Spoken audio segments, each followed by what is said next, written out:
చంద్రబాబు నాయుడు గారి కూటమి ప్రభుత్వం 19 నెలల కాలంలో అడ్డగోలుగా ప్రజల మీద కరెంటు ఛార్జీలు బాధటమే కాకుండా నిత్యావసర వస్తువుల ధరలు పెరిగిపోయినాయి.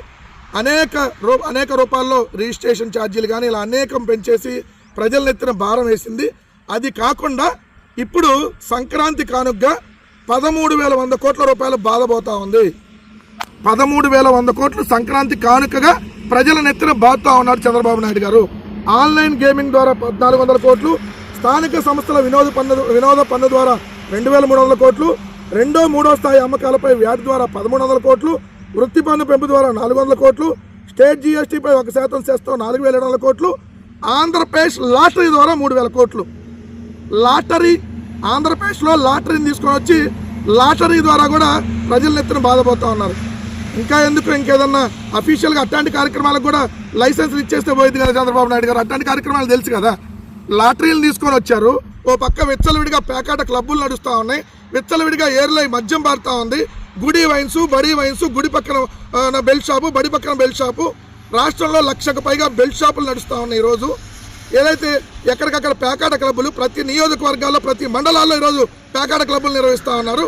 ఇది చాలన్నట్టు ఇప్పుడు లాటరీని కూడా తీసుకొచ్చి ఆంధ్రప్రదేశ్ లాటరీ ద్వారా 3,000 కోట్ల అర్జనకు గ్రీన్ సిగ్నల్. ఆంధ్రప్రదేశ్లో లాటరీని తీసుకురావడం ద్వారా 3,000 కోట్లు అర్జించాలని చంద్రబాబు సర్కార్ ప్రతిపాదించింది. సిగ్గు శరం ఏమన్నా కొంచెమన్నా మీ ప్రభుత్వానికి ఉందా? కడుపుకి అన్నం తింటున్నారా, ఇంకేమన్నా గడ్డి తిని ఈ ప్రభుత్వాన్ని నడుపుతున్నారా నేను సూటిగా అడుగుతా ఉన్నా.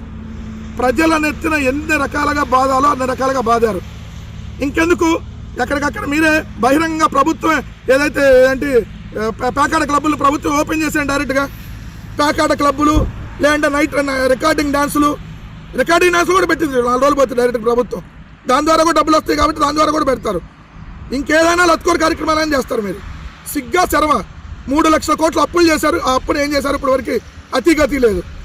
ఒక్క సంక్షేమ పథకం ఇచ్చింది లేదు. విచ్చలవిడిగా దోపిడీ, ప్రజలను ఎత్తిన భారం. అంటే మీరు అడ్డదారిలో ఈవీఎంల ద్వారా వచ్చినటువంటి ఈవీఎం ప్రభుత్వం కదా. లాటరీలో ఎమ్మెల్యేలు, లాటరీలో మంత్రులు అయిపోయారు కదా, లాటరీలో ముఖ్యమంత్రి. ఇలానే లాటరీల ద్వారా కూడా రాష్ట్రం ఎత్తిన భారాలు వేయడానికి ప్రయత్నిస్తూ ఉన్నారు. అడ్డగోలుగా ఇప్పటికే దోచుకున్న దాకా ప్రజల దగ్గర నుంచి ఇంకా దోపిడీలకి తెరలేపాడు చంద్రబాబు నాయుడు అనేది క్లియర్గా కనపడతా ఉంది.